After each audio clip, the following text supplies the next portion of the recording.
Hello friend, मैं अक्षय मार्टिनवाल आप सभी का स्वागत करता हूं आपके अपने यूट्यूब चैनल नर्सिंग पाठशाला पे।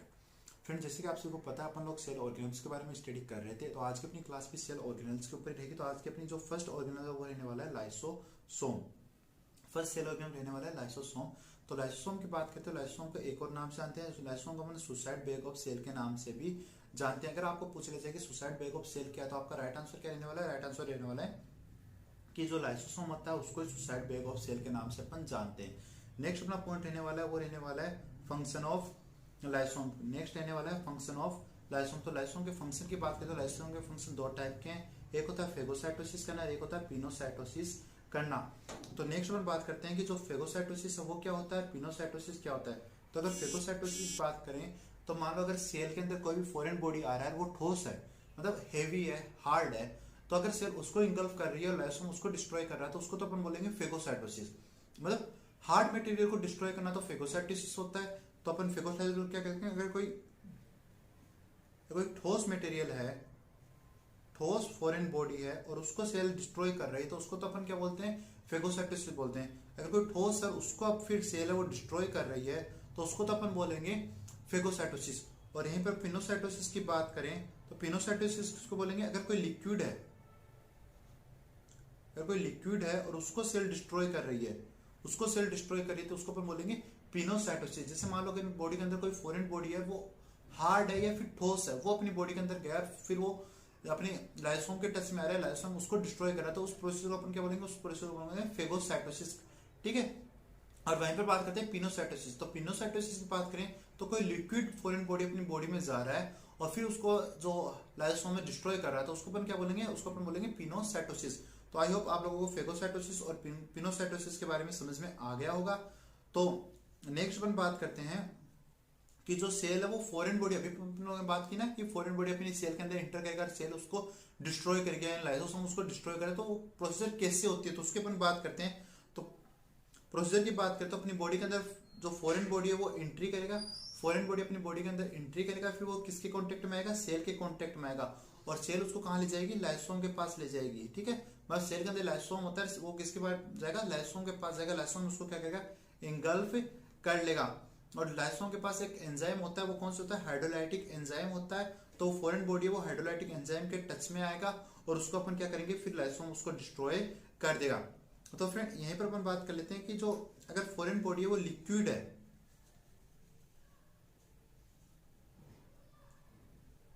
अगर फॉरेन बॉडी लिक्विड है तो उस प्रोसेस को अपन क्या बोलेंगे? पिनोसाइटोसिस बोलेंगे। अगर फॉरेन बॉडी ठोस या हार्ड है तो उसको अपन क्या बोलेंगे? उसको अपन फेगोसाइटोसिस बोलते हैं। ठीक है फ्रेंड।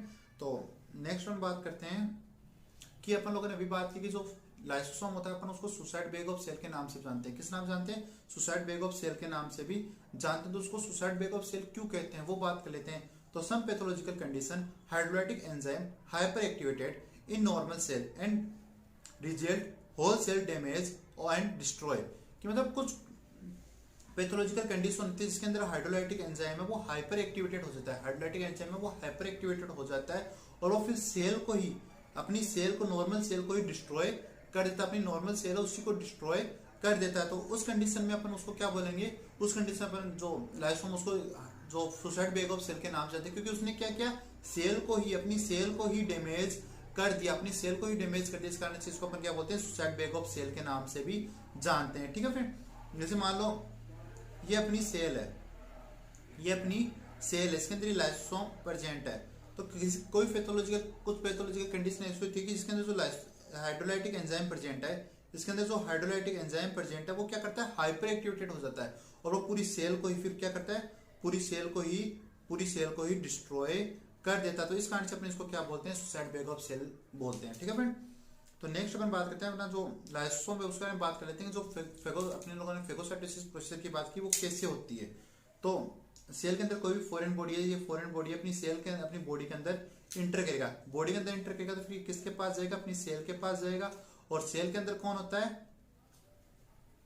लाइसोसोम होता है। लाइसोसोम के पास क्या होता है? हाइड्रोलाइटिक एंजाइम होता है। वो हाइड्रोलाइटिक क्या करेगा? उस एंजाइम उसको डिस्ट्रॉय कर देगा। हाइड्रोलाइटिक एंजाइम है उस जो फॉरेन बॉडी है उसको डिस्ट्रॉय कर देगा। तो जो अपना लाइसोसोम होता है उसका यही फंक्शन होता है। ठीक है फ्रेंड। नेक्स्ट अपना जो सेल ऑर्गेनिज्म रहने वाला है वो रहने वाला है माइटोकॉन्ड्रिया। नेक्स्ट अपना जो ऑर्गेनिज्म रहने वाला है वो माइटोकॉन्ड्रिया रहने वाला है।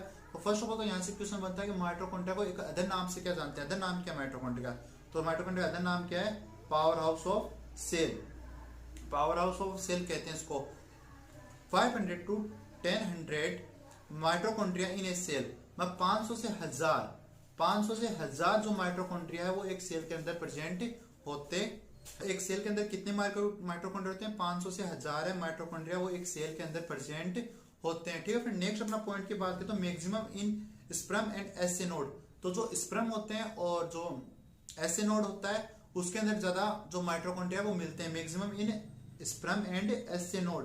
तो फ्रेंड एसे नोड और स्पर्म के अंदर ज्यादा माइक्रोइज्म जो सॉरी आपका माइटोकॉन्ड्रिया क्यों मिलता है, क्योंकि फ्रेंड जो एक स्पर्म होता है उसको यूट्रस से कलेक्ट करते हुए फ्लोपियन ट्यूब के एम्पुला वाले पार्ट में आना पड़ता है, यूट्रस के से फ्लो करते हुए एम्पुला वाले पार्ट में आना होता है। तो यहाँ तक उसको फ्लो करने के लिए ज्यादा एनर्जी की रिक्वायरमेंट होती है, ज्यादा एनर्जी की रिक्वायरमेंट। अभी अपन लोगों ने बात की ना कि जो माइटोकॉन्ड्रिया था उसको अपन किस नाम से जानते हैं, powerhouse of cell.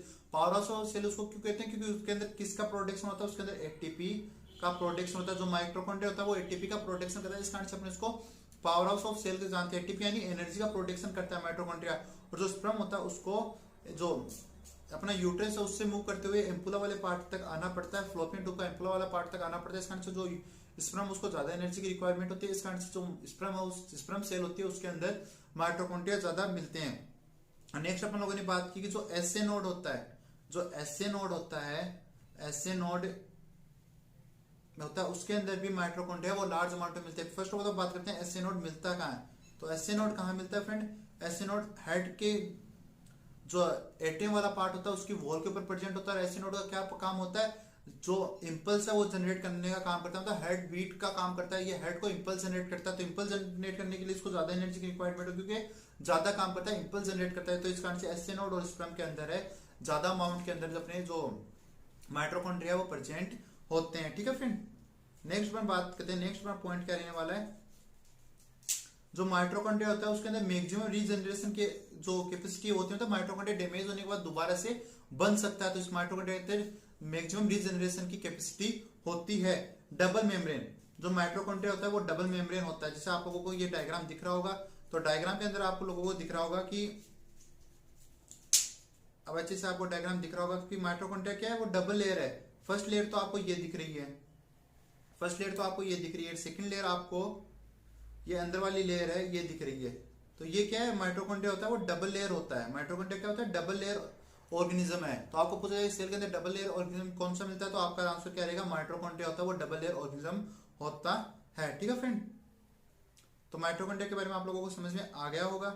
Next अपन बात करते हैं नेक्स्ट ऑर्गेनिज्म के बारे में। तो नेक्स्ट ऑर्गेनिज्म अपना क्या रहने वाला है, नेक्स्ट ऑर्गेनिज्म रहने वाला है राइबोसोम। तो नेक्स्ट ऑर्गेनिज्म रहने वाला है राइबोसोम। तो फर्स्ट ऑफ ऑल बात करते हैं कि राइबोसोम को किस नाम जानते हैं, तो protein factory of cell, protein factory के नाम से। जब हम लोगों ने एंडोप्लाज्मिक रेटिकुलम पढ़ी थी तो तभी अपन लोगों ने बात किया था कि एंडोप्लाज्मिक रेटिकुलम में जो रफ एंडोप्लाज्मिक रेटिकुलम है उसके ऊपर राइबोसोम मिलते हैं। वो राइबोसोम क्या करते हैं, प्रोटीन बनाने का काम करते हैं, प्रोटीन सिंथेसिस का काम करते हैं। इस कारण से राइबोसोम को किस नाम जानते हैं, प्रोटीन फैक्ट्री ऑफ सेल के नाम जानते हैं। नेक्स्ट हम बात करते हैं जो राइबोसोम उसका फंक्शन क्या होता है, प्रोटीन सिंथेसिस करना, प्रोटीन सिंथेसिस करना। ठीक है फ्रेंड, नेक्स्ट फंक्शन जो बात करें फंक्शन की, तो राइबोसोम का फंक्शन क्या होता है, प्रोटीन सिंथेसिस करना। और नेक्स्ट पॉइंट की बात करते हैं राइबोसोम को क्या बोलते हैं, सेल इंजन के नाम से बोलते हैं, क्योंकि ये क्या करता है, ये अपन को प्रोटीन का सिंथेसिस करके देता है, प्रोटीन का सिंथेसिस करके देता है। इस कारण से अपन को सेल इंजन के नाम से जानते हैं। स्मॉलेस्ट सेल ऑर्गेनिज्म, जो अपना राइबोसोम होता है वो स्मॉलेस्ट सेल ऑर्गेनिज्म होता है। सबसे छोटा सेल ऑर्गेनिज्म कौन सा होता है, वो राइबोसोम होता है। ठीक है फ्रेंड, और जो ह्यूमन होता है उसमें 80S टाइप का राइबोसोम मिलते हैं। ये राइबोसोम के टाइप होते हैं 80S और 70S। तो जो ह्यूमन सेल होती है उसके अंदर कौन सा जो राइबोसोम मिलता है वो 80S टाइप का राइबोसोम मिलता है। ठीक है फ्रेंड, नेक्स्ट बात करते हैं प्रोकैरियोटिक सेल के बारे में। प्रोकैरियोटिक सेल के बारे में बात करें तो प्रोकैरियोटिक सेल के अंदर 70S का टाइप का राइबोसोम मिलता है। जो यूकैरियोटिक सेल होती है उसके अंदर 80S का टाइप का राइबोसोम मिलता है। जब अपन लोगों ने क्लासेस स्टार्ट की थी सेल के अंदर तभी अपन लोगों ने बात की जो ह्यूमन सेल होती है वो 80S या यानी यूकैरियोटिक टाइप की सेल होती है। यू यानी वेल डिफाइंड न्यूक्लियस, जो ह्यूमन सेल होती है उसके अंदर जो न्यूक्लियस होता है वो वेल डिफाइंड मिलता है। इस कारण से ह्यूमन के अंदर जो सेल होती है वो कौन सी होती है, यूकैरियोटिक टाइप की सेल होती है। ठीक है फ्रेंड, नेक्स्ट बात करें जो राइबोसोम सॉरी हाँ जो राइबोसोम है उसके स्ट्रक्चर की बात करते हैं, तो जो प्रोकैरियोटिक सेल होती है, जो प्रोकैरियोटिक सेल होती है उसके अंदर राइबोसोम की स्ट्रक्चर ये होती है। आप लोगों ने बात की है प्रोकैरियोटिक सेल के अंदर 70s राइबोसोम मिलता है, और जो यूकैरियोटिक सेल होती है उसके अंदर 80s का राइबोसोम मिलता है। तो ये स्ट्रक्चर होती है राइबोसोम की, ठीक है फ्रेंड।